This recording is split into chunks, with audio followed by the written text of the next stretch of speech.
have 60 seconds to comply. I think you'd better do what he says, Mr. Kenny. You have 60 seconds to comply. This is minute 39. Part man. Part machine.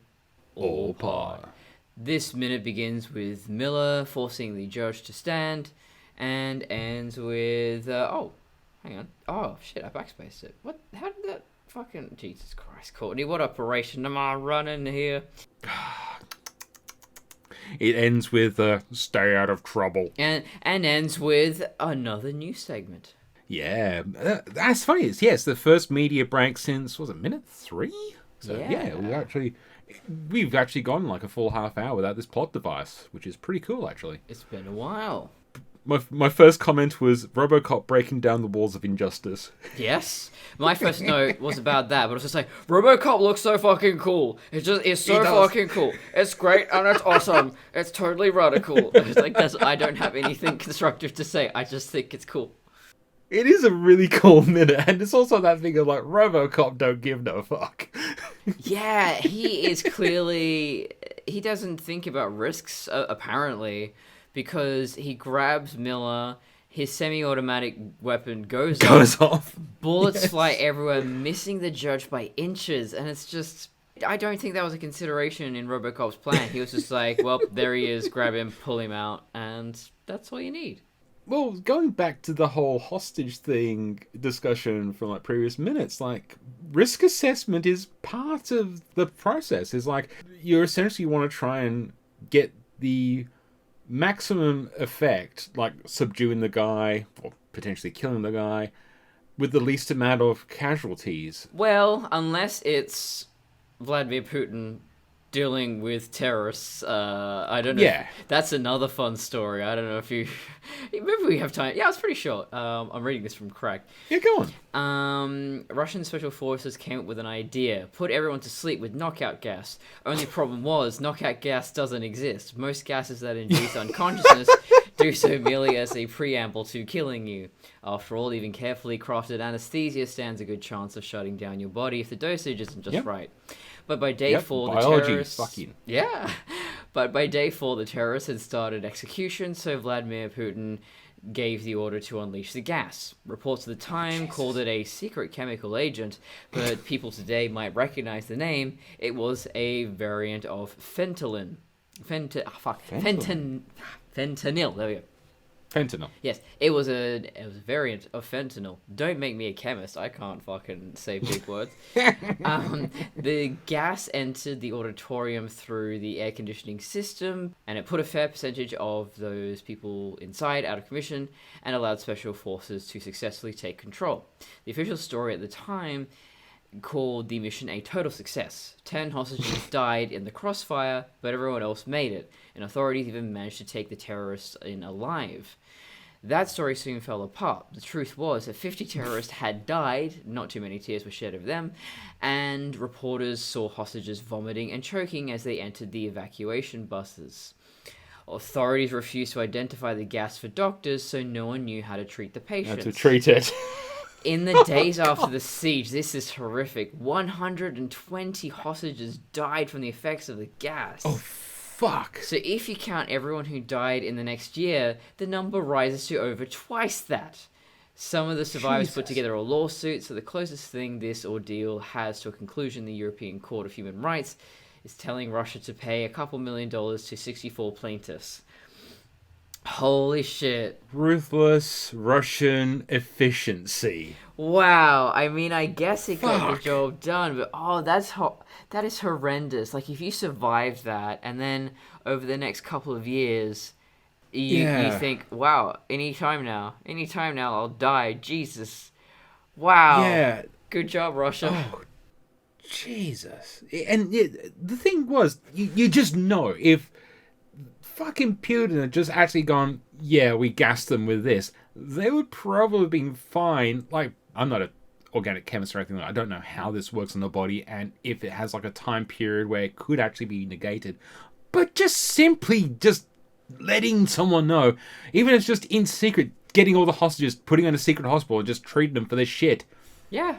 Probably not a bad idea. Oh my but god. No. Wow. I was not expecting that. Wow. So Robocop, by comparison, Yes. not looking so Not bad. I mean, Not bad. maybe one guy would have been shot. Worst case scenario, you know? Not so bad. Yeah. Yeah, you could probably make the argument, well, why didn't he just point the gun towards the wall and shoot through and blast the guy in the head? But yeah, again, you've got, what you call it? Muscle spasms. That's the word I'm trying to form. Yeah. That could trigger things. So probably best to just kind of make this guy go, what the fuck? And, he's never met a robot guy before, so yeah. Wow. Use the principle of surprise. Yes. Element of surprise. That was a word. I do love when Robo blasts him through the window and the camera people just like follow him out to the ground. Yes. That is just like peak media. You just know that's what they would do. Oh, I had an observation. So the windows, the glass is obviously being smashed out, but it's got this weird effect. And I was like, what am I looking at? Is that like it looked like wallpaper. It really did look like, a very deliberate pattern. And yeah, no idea what that is. The glass has already been smashed for some reason. There's dust all over the place. Oh no, because it gets broken. It's pre-broken. Yeah, it's pre-broken. Hang on. Okay, so sometimes in special effects, what you don't want is glass that breaks because you can have shards. Because basically, this is like safety glass, like kind of like you get in automotive glass. So it's it, or at least if it breaks in very small pieces, so it doesn't get it doesn't hurt anyone, doesn't turn into sharp shards. That's why when people break into cars, you can just dust the things off. And that's why they're tiny. It's kind of like it's like pre-broken. Don't quote me 100% on this, but it's like pre-broken and kind of like the film and stuff like that tends to hold the tension together, so it's still sturdy. But once that tension breaks, it just goes. Alright, and for those listening, it looks like rings within rings, basically. So it like almost like a wallpaper pattern. So, interesting side note. So in The Matrix, when Trinity smashes onto the wall, when she's on the helicopter, is it the helicopter? Yeah. Either way, when Trinity smashes onto the wall, and there's the webbing pattern on the glass, they achieve that by pre-breaking the glass. Re-putting it back together with the film. Yeah. So when the stunt person hits the window on the shot, it broke in that specific pattern. It's a safe way to have glass. So yeah, this looks pre-broken, and weirdly enough, we actually see the shatter before it shatters. How is that for some obscure knowledge coming up? Yeah, well, it's very handy. You knew we'd have the answer. I was looking at that, going, am I tripping balls? I have no answer for this. No, because you could kind of get away with it if the other glass looked frosted or something like that. But no, the other glass pane looks fine, and yeah, that one is just it's only a frame. But if you look on the 17 seconds, and I think it's because the light's hitting it in such a way that the spotlight. I think that's just making it look like it looks pre-broken. And it's definitely safety glass, because as soon as you see him jump out, how it shatters into... Normal window panes don't do that. Shatter a million pieces. Yeah, if you look at the other office window, how it's got perfectly cracked and it's shaped, it's safety glass. Do we reckon that this Robocop costume here is like a stunt version, so it's got foam instead of fiberglass? As far as I'm aware... There was only one complete costume like this. There probably was a stunt one, so yeah, maybe. Yeah, because about 16 seconds in, where you see a reverse shot over his shoulder, the color looks totally different to the rest of, especially comparing the helmet to the costume. It is covered in dust from the wall. Yes, I'm wondering, is that just because of the dust? It's very matte looking. I mean, things on camera can be very deceptive, but it also seems to have so much more flex and bend. Like he's able to wind up and do a full proper punch. I don't think... Yes! Now I'm looking at... Oh, hang on. I wonder if he's actually got his full arm on. And also the chest piece seems a little bigger and looser as when he punches through the wall and you see a shot from his back, it seems to wobble around a little bit more than it conventionally does. Yeah, the shot through the wall looks actually very rubbery. Yeah. I think you're right. I think you're onto something. I think the punch version is either a chopped down version or it's a stunt so I can get a rubbery kind of thing going. Yeah, because you look closely on his costume normally. Sorry for the clacks. It always goes up into... There's this black piece under the arm that goes right up into the armpit. Yes, I just noticed that. There is no room for shoulder articulation. So the way the camera's placed, the punching arm is furthest from camera. So yeah, they could have taken out a whole heap of that costume just for that shot. I think that's probably what they did. I think we're probably seeing a bit of the undersuit there as well. So yeah, nice spot. This is my costume designer history coming into play. Nice. Shall we just get to media break and start talking about the kids? Ah, yes. I love it. So Robocop's walking along. He's out of school, obviously, and these kids are falling behind him. And he spins around real fast, and the kids are, and it's so cute. I love it. I know. I love how there's like the little girl is the first one to go up to Robocop and kind of that thing that... I love it when kids do this, that thing where their eyes and their tactile touch are almost separate, so they have to kind of touch it to make sure it's real. Oh, I was object a toucher. Permanence. As a kid, I was definitely... I had to physically hold everything and inspect everything, and it drove my mum nuts, because especially when you're in a public place where you're not supposed to do that, by other people's houses. I don't know if it's just a thing we just evolve out of as we grow up, but as we're adults, I think it's one of those things where we see something in real life. We don't have this thing of like, do we trust our own senses? We tend to just go, yep, that's the thing we see in real life. Yeah, I guess we get used to it. Although now I've been collecting Hot Wheels, I've found that there is this real tactile sense that's coming back. And it's just, I want to know what this one feels like, and I want to know what this one feels like when you push it along the desk or, whatever it is. Or just inspecting all the details. When I'm building, I love tactile. I love the tactile sensation of the materials I'm working with, and that's why I really hate wearing gloves for that reason. Yeah, I wonder if artists are a little bit more tactile in that sense. Could be. No, I actually think, like, I think also people like, maybe like neurodivergents and stuff like that, we also tend to... I don't like wearing certain fabrics because, itchiness, uncomfortability. So, I think when I'm building a costume, I don't like buying material online because I want to be able to feel the fabric and feel if I'm going to have an issue with it. Oh, yeah. I mean, some polyesters are just diabolical. Yeah, so I can't go into a fabric shop and not touch the rolls of fabric because I need to have that piece of information in my brain. That's the best part. Yeah, buying fabric online is just miserable. Buying fabric in store, you can't stop me. You got to hold me back.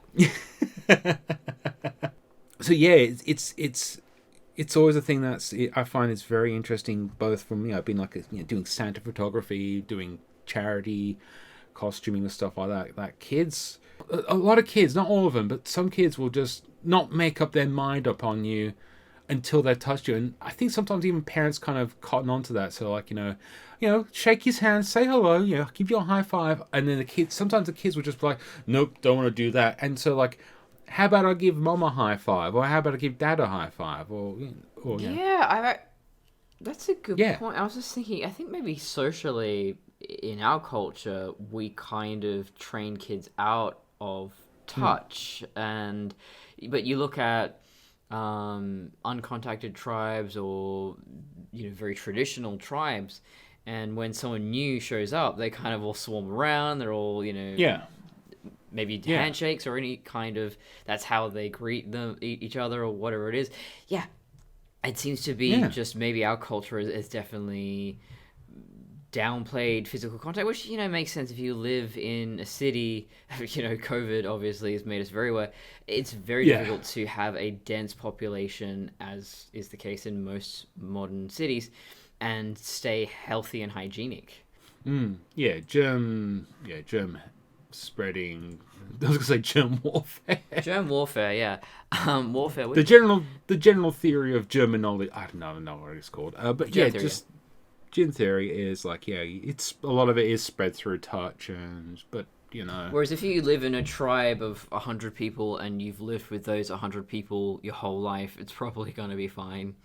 Yeah, it's us disgusting Westerners who spread this stuff. Yes, I mean, especially once we built cities and then we had livestock living in those cities and then we're walking through the streets with animal shit literally all over the road. I'm like, yeah, I wonder how this happened. Yeah. It's amazing, and the sad truth is that we tend to ruin uninhabited or Yeah, isn't it funny? Like, fucking British people come over to America or Australia, beautiful, pristine landscape. The natives were living in such harmony. They were so wise. They knew the land so well. Then our ancestors were just like fucking savages. We will give them civilization, which includes the bubonic plague. I don't know. Well, you're saying about untouched tribes and stuff like that. Yeah, literally, people now realize this. That's why they still remain untouched, is because they have no immune system that can deal with our fucking just germs that live on us. Yeah. So, yeah, don't go near them. Literally, just avoid. Yeah, they're basically aliens in quarantine. Yeah, like, let them be peaceful. Let them just live their lives. So just think of even not touching. We can still corrupt these people, because I always think of cargo cults. Oh, I was thinking of the gods must be crazy dropping the Coke bottle. The gods must be crazy are essentially a cargo cult. Oh, it is. Oh, I didn't know. Yeah. So in the gods must be crazy, the whole thing is about. I haven't seen the second one, but I haven't seen the first one in a long time. But it's all about the Coke bottle, and it becomes this holy symbol and stuff like that.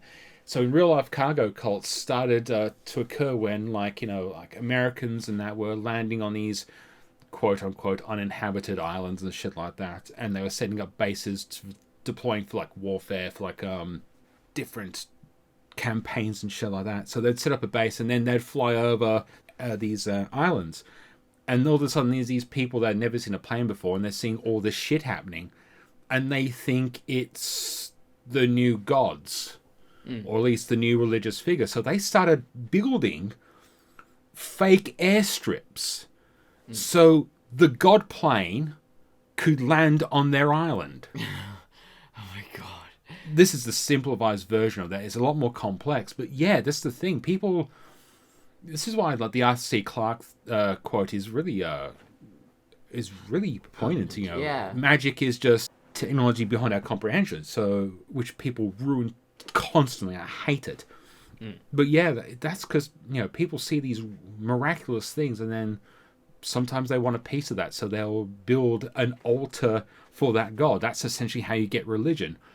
But we go, oh, how quaint. But that's what, 6,000 years ago when the first Hebrew decided to create a shrine to Yahweh. Yahweh? So, Yahweh. Yahweh. That's Aboriginal. I would love it if they did that. Yes. So what you're saying is if in another time, Mysterio would have been the most powerful motherfucker in the galaxy. Pretty much, yeah. You mean he isn't already? Yeah, I guess so. It's funny how Homecoming actually made Mysterio cool. Yeah. I don't know how they managed that.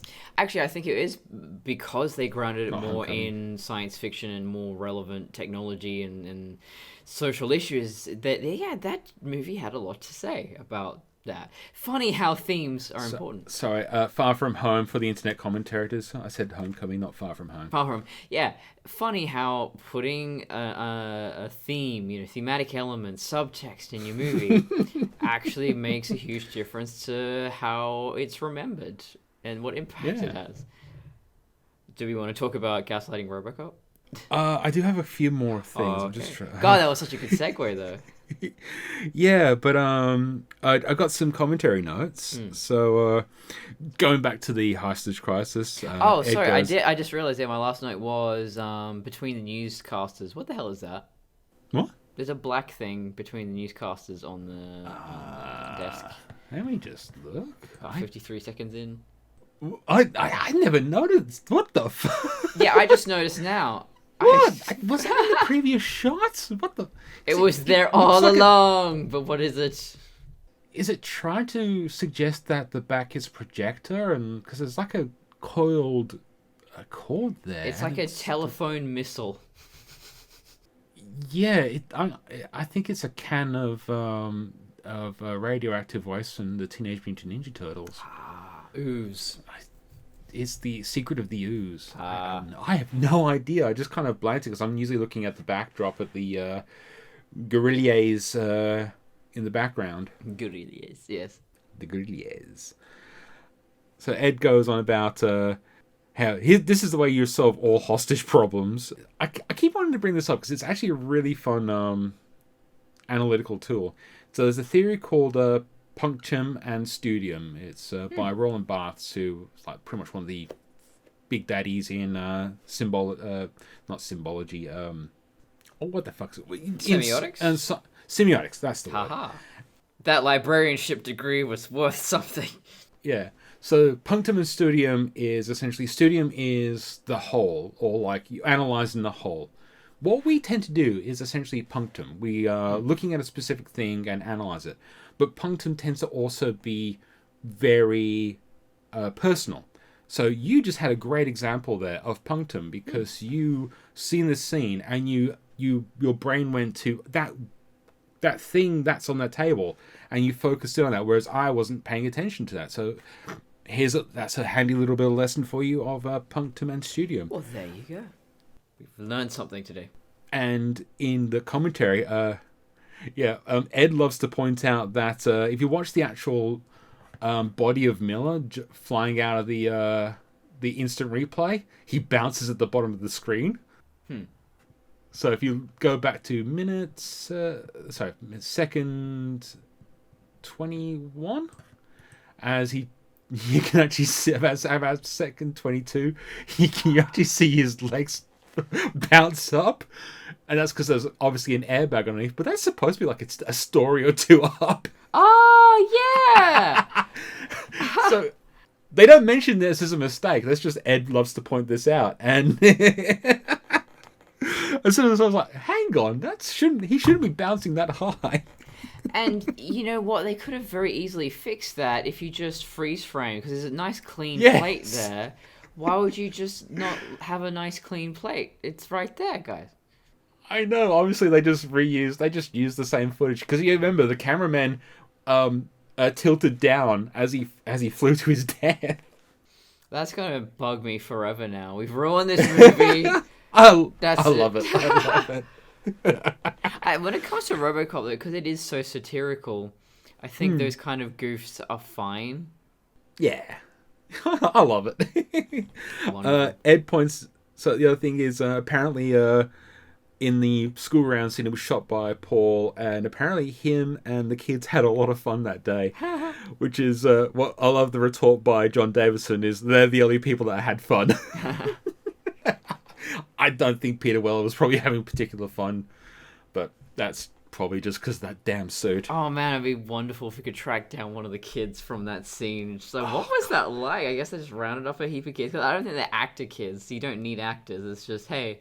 They probably just went to a local school and just went, hey kids, who wants to go and see a robot man? A robot man, yes. Like, they would have had no context to what they were shooting either. No, they wouldn't even know it was Robocop. Maybe many, many years later when they grew up and they saw the post, like, oh, shit. Holy shit.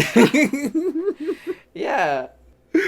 I love that, yeah. I love that as well. It's just that thing of... It's funny how it kind of almost predicts like the amount of love that kids would have for Robocop.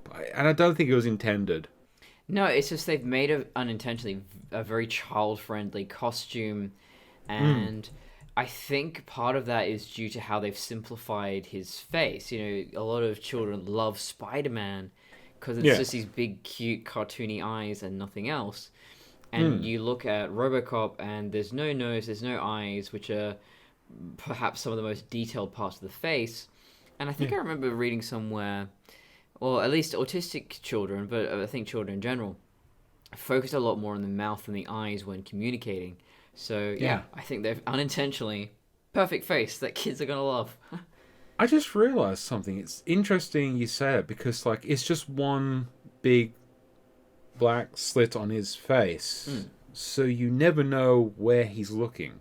Yeah. Yeah, I wonder how much of that is a psychological advantage in this thing of, like, you know, he's staring down the thug, and the thug doesn't know where he's looking at, especially with the targeting. Oh my god, that is brilliant. Yeah, it's a great idea. And even just to make it more appealing to kids, it's weird how the less complicated the facial features, the more friendly it appears. And I don't know whether robotics design comes up against this a lot, where you don't want the uncanny valley. We all know the uncanny valley, and it just seems like if you just have this cute little Baymax face with just eyes and a line, that's it. It's just it's the cutest thing, and it's not threatening in any way. It's also really interesting just thinking about it.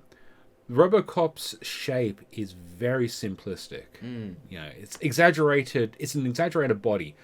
It's got a ton of detail, but it's very simplistic. It looks like the kinds of cars you'd find about the 30s or 40s. Very curvy. There is detail, but it flows. Kind of chunky, but not really. Yeah. This reminds me very much of silhouetting when it comes to animation and character design. You want a silhouette that sells the character. Oh, and that is a great silhouette. You would know that anywhere. Especially those leg details. I love little pistons on the back of his leg. This is why I love, say, like, you know, the original Transformers, the G1 designs are silhouetted. They're brilliant. You can almost tell exactly what that character is just from silhouette. That's kind of one of the reasons I hate the Bayformers ones, because they're just full of jaggedy edges. Starscream was the only one that I thought they did something interesting with. I really can't remember what Starscream is It's kind of simian silhouette, so they were trying to, because a jet is enormous, they were trying to mass distribute in such a way that was realistic, but also not making him huge, and it worked. Another simplistic design, because I want to get it in there, is I love the simplistic design of the first Enterprise. Well, shit. It's exactly what I was hoping to spare you from. It's just, it's just a couple of tubes and a disc. That is so iconic. That is the most iconic spaceship. And props to them doing the TNG, the Enterprise D. Still, you know, it keeps a lot of that. You don't lose the silhouette, the iconic shape. And you get some ships that are just like overly complicated and fussy, and just go, I just have no love for it. So yeah, keep it simple.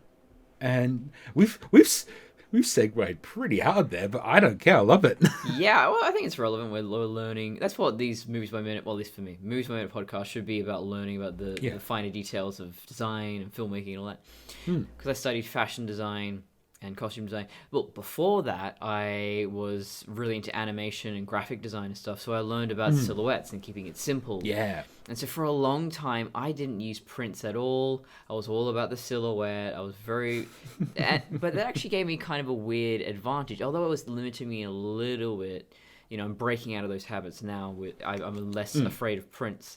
But I think in terms of creating these unique looks or having a bold vision, always sticking to a limited color palette, having a very distinct silhouette.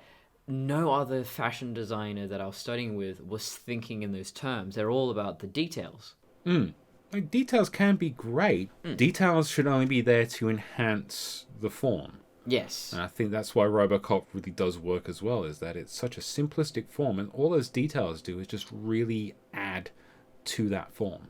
Yeah. And that's the principle of good design across the board. It's not about adding a million things. I've seen many student designers do that.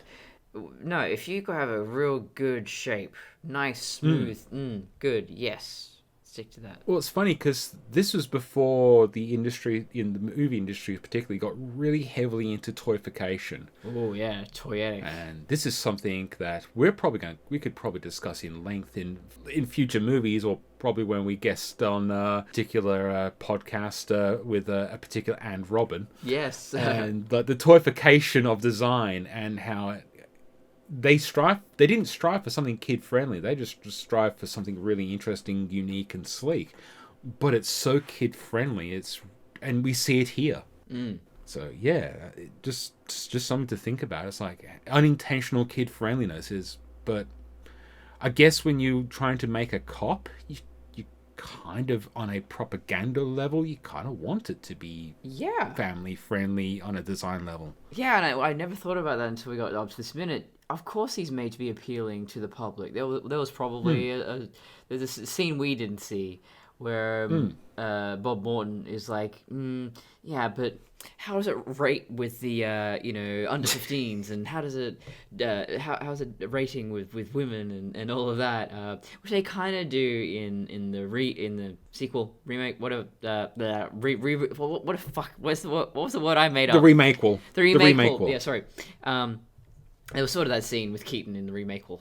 I forgot about that. So there is a novelization, and I think it was supposed to be what this scene was originally intended to be. It was Morton.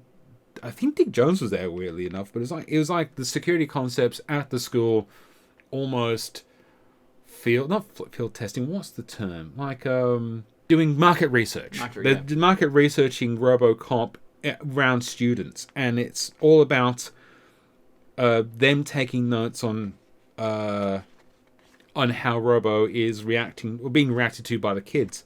And there's a line here: is company want to merchandise the shit out of Robo toys, Robo dolls, Robo suits, Robo sheets, comics, guns, games, even a Saturday morning cartoon.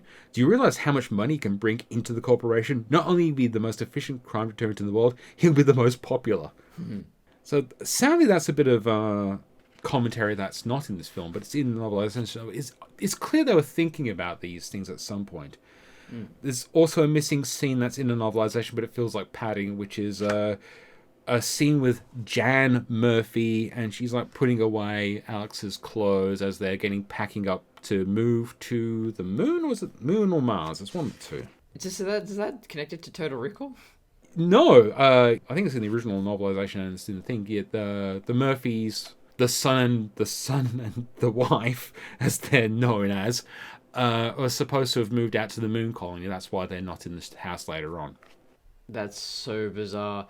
Isn't that strange that, it is kind of close thematically to Total Recall, and the idea that you could go to Mars totally breaks the illusion for me. And I'm wondering if maybe that's because it is supposed to be so much a commentary in our world that the moment you start adding even though, we are probably not too far away from colonizing Mars, it's adding too much, or it's a hat on a hat kind of thing. I don't know. Well, I think the thing is, in regards to Robocop, because so much of it is based on 80s Detroit, or at least 80s crime-ridden city scope. Having a plot line where it's like, oh yeah, we just colonized the moon, it just makes it a little bit too outlandish. Yeah. Sometimes you can do outlandish things, but if it's really effective if you keep it based in reality. Like Total Recall is a whole thing about memories and concepts, and it's as much of a power fantasy as it is a commentary on perception. But that's the point. It's a power fantasy. Your main character is Arnold freaking Schwarzenegger in that movie. Yeah. It's, we're not really meant to relate to him. We're supposed to impose ourselves onto him. I think Murphy's a lot more relatable, even if, that's the point of him being before he became Robocop. Yeah. We relate to the guy, so the trauma he goes through, we go through. Speaking of not very good trauma... All right. Gaslighting Robocop. Alex, how do you feel? I feel fine, Dr. Norton. So, this minute begins with Murphy running out of batteries and ends with him going sleepy night-nights. I really want to see the scene when they shove a whole lot of double A's up his butt. Yeah, but they don't really explain he's just like, I gotta go, and then he falls asleep, and then the next scene, he's got all his blood being filtered, and I just... Why? So they're implying, well, wouldn't there be like an alarm or something, or this would be regularly scheduled? They don't explain why he got to this stage. Did he run out of blood oxygen? Wouldn't that kill him? Well, that's again going to the stupidity of having him have so many organs that require blood that needs to be filtered. So why didn't they give him a liver? Well, then why didn't they give him an approximate of a liver? And yeah, why is he not able to filter things by himself? yes, it's like, 'cause imagine if he's on patrol and all of a sudden it's like, oh shit, I need to go boopsie down, bye because my blood count is bad. And also, we've seen what his internal organs look like. Why is there so much blood now? So, where is that blood? Is it in a tank? I don't know. What the fuck? Because otherwise, when we show the interior with his brain and the lungs, would that not be completely covered? I don't know, because I've skinned animals before, and when you skin animals, there's actually surprisingly not that much blood. A lot of it will tend to pool in one spot, and that's it, but that's once the animal's dead. I don't know. It's kind of hard to imagine what it looks like while it's still alive, but... Splurting? Yeah. I mean, it's generally inside the organs, or it's within, just subdermally. Well, blood clotting is a thing itself as well, and they're pumping a lot out of him and a lot into him, and I'm just remembering back to literally 2 minutes ago where it's just like, there's hardly anything there for blood to be in. Yeah, but also it went so dark. Like, yeah, you let it get to that stage without clearing out the blood. Jesus Christ! Like, wow. This is a really bad design, guys. Why would you just not make artificial organs so it could do the job? I mean, you already said that, but yeah. Yeah, I get it that, like, we're still in the prototyping stage. Yeah, but with cinematic language, unless you make it explicit that, like, this is still a prototype, or, the visual design of Robocop maybe is a bit more stripped down to indicate they're still working on him or something like that. Yeah. We just assume this is the norm. Yeah, that would actually be interesting if they do show the technology's not perfect, we've never done this before, these are the shortcomings. For me, at least personally, that would have made it feel maybe even more intense. It makes it more risky and scary and unpredictable. Yeah, like, play up the body horror. Make this fucking Cronenberg's Robocop, please. And I don't recall this coming back up at any other time. Like, maybe this could be the setup for later on, where it's just like, when Robocop is trying to resist, and it's like, well, you kind of have to do what we say, because we're the ones that are going to give you your blood. Man, could you imagine Cronenberg directing Robocop, and there's just a scene where he's fucking his wife for like 10 minutes and talking about Lewis's butthole, like just deadpan for like 10 minutes. It's great. I want to see anything but this kind of dredge. Even if it's like Cronenberg butchering the legacy of Robocop by making the most fucked up version, would be interesting. Yeah, no, I want a big swing and a miss. Absolutely. I think the worst thing, and I'm not the first person to say this, but the worst thing a story can be is boring. It's, and especially when I watch 80s TV, what I love about it is that more often than not, it just goes buck wild. Like, the bad episodes are generally not boring. They're just fucking insane. And that's why I love it. Whereas I think, you get further through television, 90s, 2000s, modern day, there's a lot of boring shit. It's trying to be so serious. It's like, no, I want to smell your desperation, and I want you to just throw UFOs into Miami Vice in season 4 for no fucking reason. Well, this is where, like, okay, so the other thing I don't like about American TV is that it's all formulaic. It's like they develop a formula, and that's the formula they use for now until the end of time. Yes. And it's like, set up, payout, blah, blah, blah, blah, act, structure, whatever. But every episode of a series usually has a formula they go through. So it's almost fun watching like terrible episodes to see where they try to change the formula or things trying to do something weird and wonderful, and most of the time it doesn't work, but at least it's interesting. And when it comes to a science fiction concept like Robocop, I think why we get so frustrated with this remake, is that, well, there's just so many avenues. But I think that's why I want to keep talking about it, because as we get further in, we just go, oh, but what if we did this? Oh, what if we did that? Yeah. I mean, yeah, okay. We're now, God, 30, almost 40 episodes in, and I did jokingly do this as like my penance. I just threw it away, because I do think this is a very throwawayable movie. As an analytical tool, I like discussing bad media. I don't like doing armchair directing for the most part. I don't think it's productive, because most armchair directors don't know what they're talking about. They're just like, well, this movie would have been better if it had more tits or something like that. Yep. I'm like, no, this movie has basic story problems and editing problems and directing problems, and also it's it typifies a lot of the problems in modern Hollywood. So yeah, it's a really nice vehicle for discussion on that. And particularly because it is a remake of a phenomenally well-made film, it just highlights it so much more. For me, at this minute, I think what they're presenting is quite interesting, that you're seeing what does it actually take to keep a man alive when there is just brain and lungs and a few other things. And there is a horror there, and I wish they played up that horror more. Because, in this minute, it's like, he's just the chemical elements. Broken down to the most base elements that make a human, but the ingredients, and he's even like, I'll give him an antidepressant, Norton. Yeah, it's just Gary Oldman just talking script with his assistant talking script. There's no conversation happening. There's no plot details coming up. Yeah, it would be nice if he was like, my God, it's so inhuman, or something like that, just talking about these are all the chemical elements we're pumping into his body, and then also controlling his mood. Oh, they give him antidepressants, because his brain is just a chemistry experiment now. Or maybe go into Morton actually being this Frankensteinian character where he's created this monster and he's reveling in it. Yeah. Give us something, movie. Well, I like the fact that he's sort of the antithesis of Bob Morton. So Norton is this more ethical doctor who's been roped into a situation he's not happy with.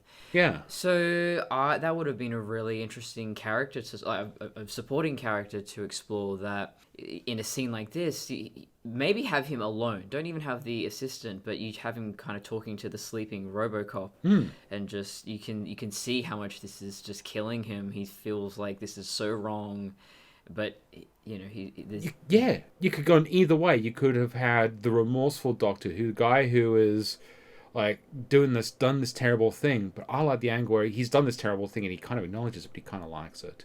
Yeah, so what makes, and this is what I've learned with writing recently, Patrick Willems actually, in a recent video, I can't remember which one it was, I think it was about endings. Yeah. But he talks about the three things that make a story compelling.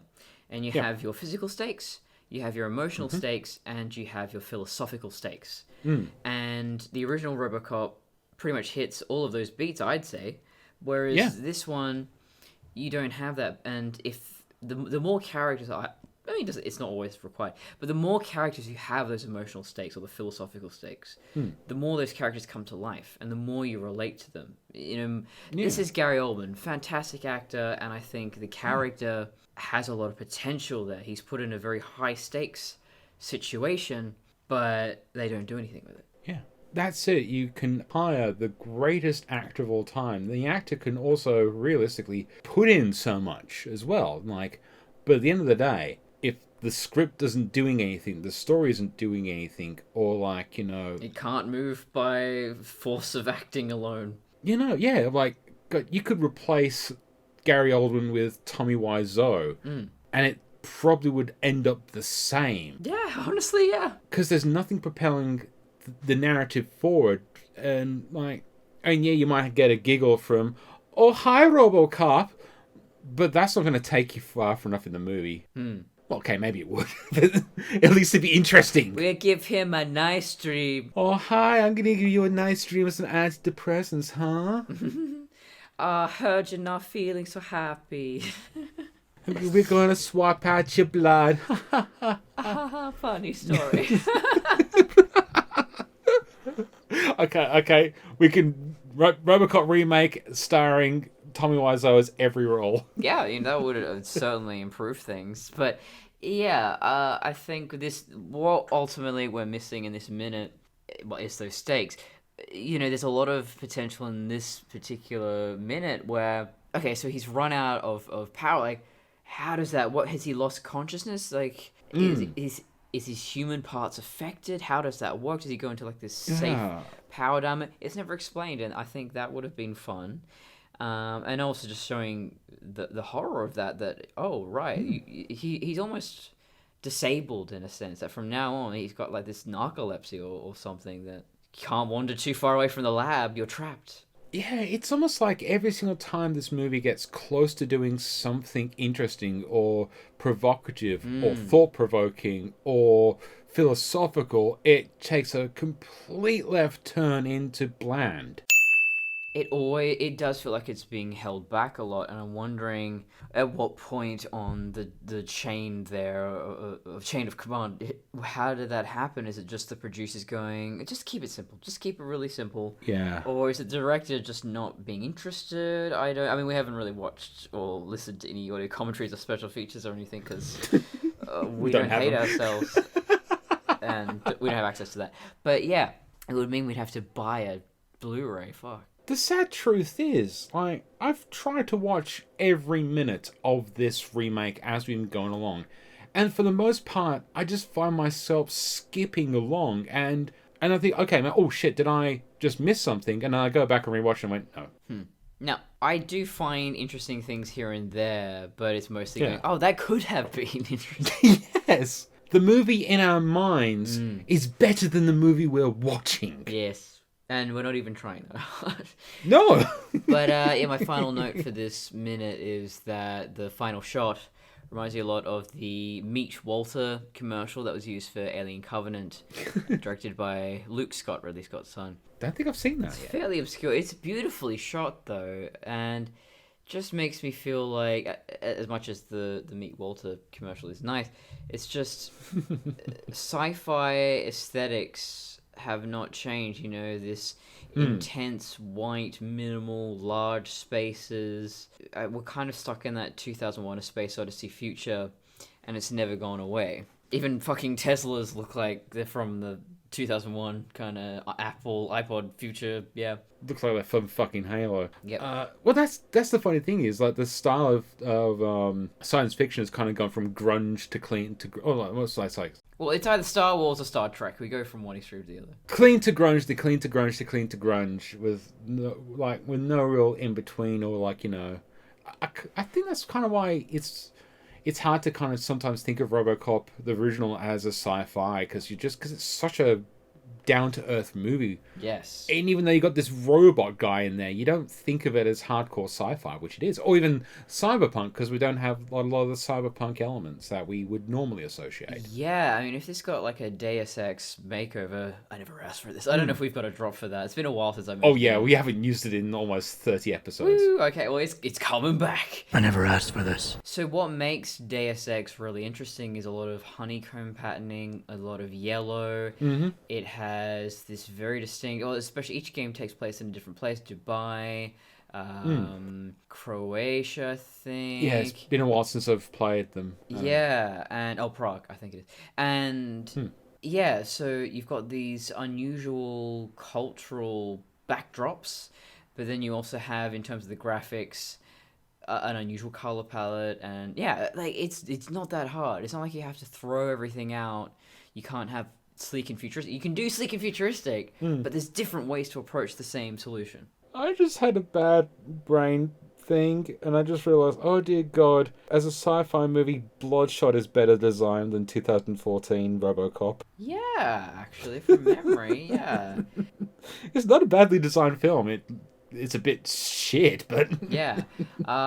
Tron Legacy is probably, I would hold that up as top tier modern science fiction look that isn't recycling something. So yeah, Deus Ex, Tron. That look at them. Take inspiration. Funny thing about Tron is that they basically took the original aesthetic and just revamped it in a really interesting way. Maybe that's the key. You look at things from the past and then make it futuristic. Like I would really love to do, I mean, not literally remaking Metropolis, but aesthetically making a movie that takes place in a utopian future that is very much Art Deco. Oh yeah. I think that would be really attractive. And, you got all these futuristic flying cars or electric cars, but they look like, old 1940s, 50s cars. This is why people have been wanting a Bioshock movie for so long. Clearly, yes. Rapture, even though it's set in the past, I was going to ask, like I think it's in the past. So. Future retro. And Retrofuturism, yeah. Yeah, we had retrofuturism. And so you get all these lovely old aesthetics, but then you add like a newer elements to them, and it just inspires the brain. I don't think Bioshock works as a movie, though, because what makes Bioshock really interesting is... It's about the interacting, yeah. Yeah, is literally about the concepts of, what is a man? All that type of stuff, and the old... Would you kindly? Oh, I love that thing. Yeah, I got the remastered one. I gotta play him again. Yeah, I've got the remasters on Steam. But I'm playing the remasters of Metal Gear Solid. I just don't have enough time for games. I've never played a Metal Gear Solid. No, the funny thing is, when I think of Would You Kindly, I always think back... Have you ever seen the web series Hey Ash, What You Playing? No. I'll have to get the Bioshock one for that. I'll send it to you. It's fucking hilarious. But... actually, Detroit Become Human. Even though it's not the best game in the world, I'll freely admit that. Visually... Wow, it doesn't look like anything else. The graphics and the graphic design elements of it, they use the blue triangles. There's very distinct. It's fabric prints. That's what makes it look so unique. Is all the textures on the costumes and these diamond patterns and whatever. So it really doesn't take too much to make something look distinctly futuristic, but it's got to be uniform. So when you go into the Detroit Become Human world or Deus Ex or Bioshock, there's something about the color palette or the graphic design or whatever, that fonts even, that gives it that distinct feel. Robocop, the remake, is completely generic. The blandest bland of blandy bland. I'm just going to keep repeating bland till we finish this, I think. So I probably should wrap this up. I think that about covers it. So where can we find you, Simon? Oh, we've swapped this around, bland. Yeah, bland. You can find me on Fandom Crossing, where I do things like Kung Pao Enter the Minute. But I've been doing a lot of photography stuff. Go check that out on Helios Photos on the Facebook. So I'm going to try and do more social media things with that. But at some point, we'll figure it out. But more importantly, Promote. Where can we find you? You can find me at traviandesigns.com or patreon.com/traviandesigns. That's where you'll get advanced episodes of Covenant Minute, Tron Legacy Minute, and Blade Runner Minute. And all the minutes. My neighbors yelling, and I got scared because I thought someone was going to try and bust in and murder me. Yes. I'm Courtney Coulson. This is my last will and testament. Please don't... Don't worry, I'll make sure this recording goes onto the proper authorities if you... Yeah, if I die. But yeah, so... That got dark. Yeah, I guess. I was recently on the Airwolfiers podcast, and it's really good. I like Airwolf more than I expected to. So my episode is called "He Frowned His Frostbite Off." I said that. That was what I said, and you'll find the context in that episode. So check us out on Simplecast, Spotify, Apple, Google Podcasts, and we're on YouTube, on all the other shit. Like, share, subscribe, feed the algorithm. The algorithm is Lord, even though it is bland. And until next time, bland Robocock. Bland. Robo Bland. That's his new name. Yes.